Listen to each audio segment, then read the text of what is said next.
Okay. Take it away, Brian. Sure. So we're starting the meeting with a bit of a kind of formal state of the foundation. OTF, it's been a year now, so some things have happened, and we just want to let people know how we're doing as an organization, because we incorporated and it's a growing concern. We're just going to go over some basic intros about the OTF for those of us who weren't here when we started, or members who are thinking about joining, or members who joined recently who kind of want to know what we're doing. So we have a common cause, which is Kazoo and everything Kazoo, the whole stack and the things that we're adding to it. We've got significant code contributions, which each of us have talked about. I'm going to give you guys a bit of an update on the financials, the new idea of grants, this really cool idea of doing our own releases and tests in QA, and then kind of some thinking about what we want the OTF to be in the future. So some of you may have been there at the original meeting we had after KazooCon in October of 2016. Basically, we realized that AC/DC was going to be abandoned, and went, wow, we have a problem here. A lot of contributions and dependencies have been created. What do we do?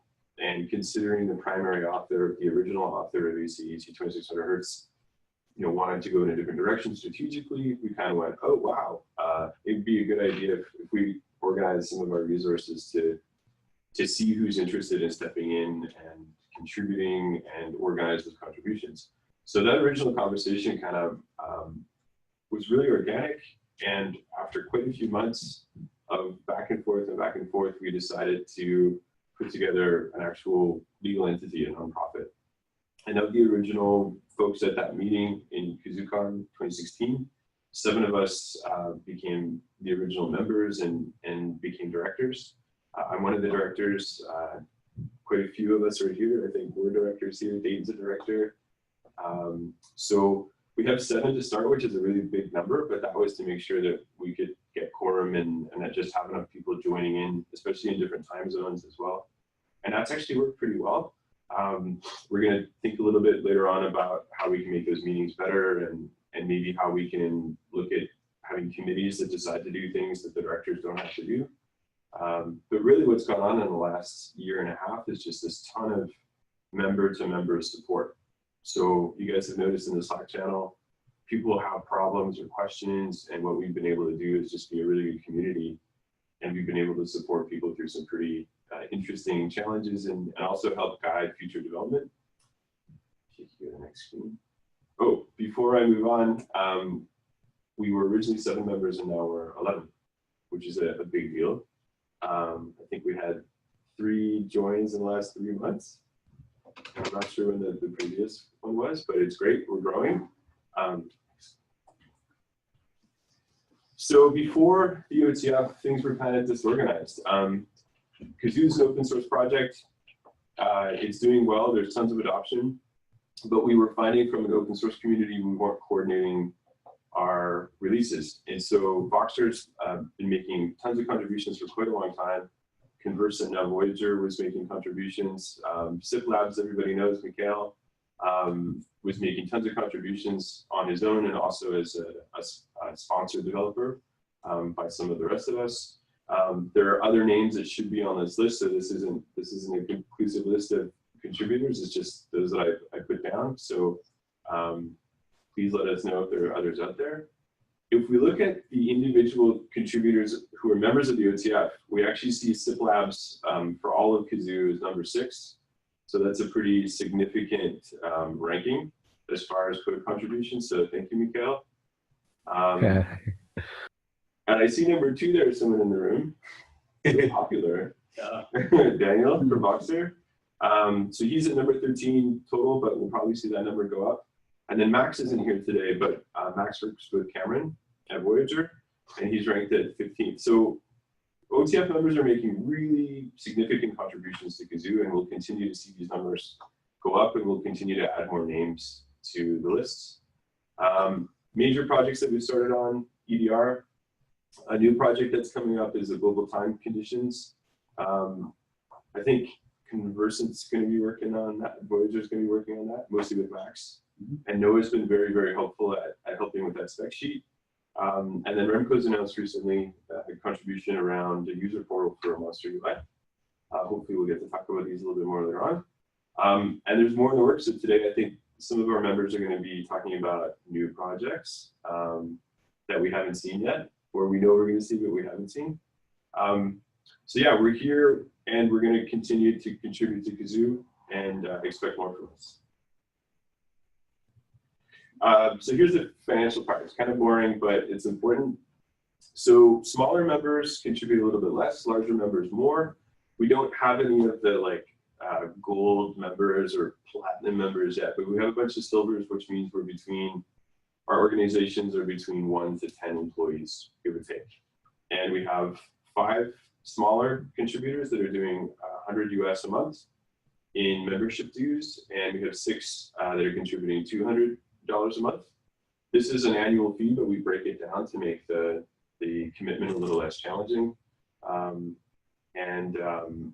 What we've jumped from is $1,100 a month in revenue up to $1,700, which is actually a pretty good chunk of change to maybe, you know, it's not a full-time position, it's a part-time position if we were to think of coding hours, but it's significant. So we've amassed a whopping $8,365.80 in our American bank account.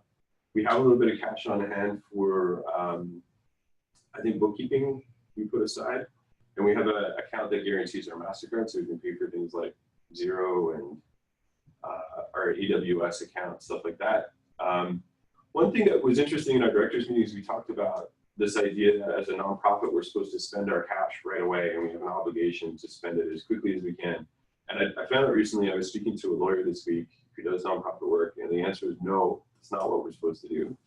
The Canadian government, we're registered in Canada, wants us to keep what they call an orderly wind down reserve. So if for some reason we change jurisdictions or we decide to shut down, they want to make sure there's enough cash there to handle all of that legal stuff and the accounting, and they don't want it to drop on the shoulders of the members or the directors later on. So they want us to keep that amount of cash aside. And then beyond that, we're always supposed to have the cash that we need in the bank for what we intend to spend it on as a group, the things that we decide to invest in. We're supposed to actually have that cash before we spend it. So when we think about what the OTF is going to be contributing to in grants and other projects, we want to make sure we have the cash before we spend it. It's a no-brainer, but we should be keeping that cash. It's not about trying to get it out of the bank account as quick as we can. So things to think about: bookkeeping, the compute nodes that we've had for doing testing, which Cameron will be talking about later on. We get a grant from AWS. I think about $2K US a year that we have to pay to apply for, and then we get back quite a bit more, so it's worth it. We have these future development grants, which we'll talk about in a second. And moving on, we have this idea of OTF builds and testing and combined QA off the same releases, which is a really, really cool development. So we've been talking about these development grants. The board just approved last week the guidelines we have for the grant. And we looked at a bunch of different models like project specific applications. And we boiled it down to this idea that we should have a grant that's just the grant that stays the way it is regardless of the project. What it is basically any member of the OTF comes to the committee, the grant committee, and says, hey, this is a cool project. I think it would be a benefit to Kazoo and to OTF as a whole. What do you think? Should we do it? And so what they do is the developer or group of developers who's interested needs to submit a spec to our GitHub. It should be like Markdown. This is the idea that I think we should go for. That gives everyone visibility. It follows the open source methodology. If the grant committee thinks that that's a good idea, a good investment for the OTF's funds, we'll put a grand down, so $1,000 US. We'll get contributed. We'll earmark that, put it aside. And then those developers or that developer has 30 days to make a significant pull request. When we look and say, well, you know, was your original idea move forward significantly? So this is interesting. Anyone can apply who's part of the organization. In the future, we might consider opening that up. But for now, we want to grow the organization and have more members. So we're going to keep it local. but it's pretty cool. It puts the onus on the developer to come up with an idea. We're open to all sorts of ideas. Many of them might not get funding, maybe all of them will. We'll just have to see what people contribute. But we thought $1,000 was enough to psychologically help someone commit to starting something. Even if it's at a company that has lots of funding, this might be the difference in decision making for management in these companies to contribute more developer time. If the project is bigger than $1,000 and everything goes well in the first 30 days and we pay that $1,000, but there's still more development, that project can come back and say, hey, we need a top up. And another pull request should be made to show progress. And we'll make 3 more payments of $500. In the operations budgets that we have, this might not seem like a lot of cash, but it's a movement in the right direction. The grants is something we want to get going. So with the funds we have today, this is the budget. In the future, things would change, I think. We'd probably put more into it. Either more cash for individual grants or just bigger grants. So please apply, whatever it is, come to us. If you think it's a good idea and we would benefit, we want to hear about it. And part of it's just getting the conversation started. So, Noah, are you there with the microphone? Maybe you have stuff. You there? Try again. Yes. No. So we have we're here on the screen for repo builds and an OTF release. I was hoping if the microphone works, if you wanted to jump in and just give a quick intro on why you want to do this and what it's about. Yeah, sure. Basically, there are a number of reasons that the OTF needs to have builds and testing. One is that as we commit code back to the repo, which is in our foundation documents, basically, our point is to create code and contribute back to the parent project, which is 2600 Hertz. We need to be able to do testing amongst ourselves and review pull requests for the things that we want to develop and fix. That's number one. Number two is that we want to make sure that as many members as possible and the open community as well can be on OTF releases, including modules like things like we maintain like AC/DC. So we want to make sure that, you know, everyone can be on the same builds, everyone can be testing the same things. We can have a test system available to the members so that as we develop and test things as a group, we make progress as a group. We plan on utilizing as many open tool sets as possible. Travis and Sir have tiers available to us as open source. We're going to try and contribute as much infrastructure as possible to get this done. We're still on the baby stages of this. Max has done a little bit of work helping us try and get the repo up to date. We're going to try and deploy something called Backstroke to keep all of the master branches up to date, and then we'll have release tracking branches for the OTF as well as our PR branches. Yeah, and hopefully we'll move on to packaging and distribution as well. Awesome. Thanks so much. So later today,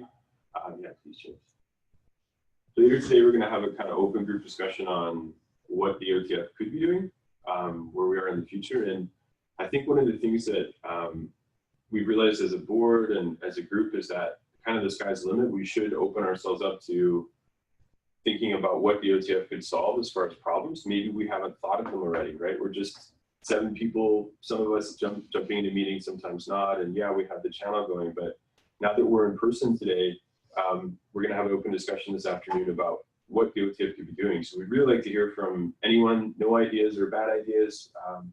We just want to start brainstorming about where we think we might be in 5 years, 10 years. What could the OTF actually accomplish in that time if we really focus? So there's, in kind of like business motivation, there's this term called BHAG, big, hairy, audacious goal. So I was hoping later on we could come up with a couple of BHAGs. They can sound ridiculous when we say them now, but in 5 years we might actually accomplish these things if we share them. So anyhow, thank you all for being here today, and that's the update on the OTF. Cool, thank you.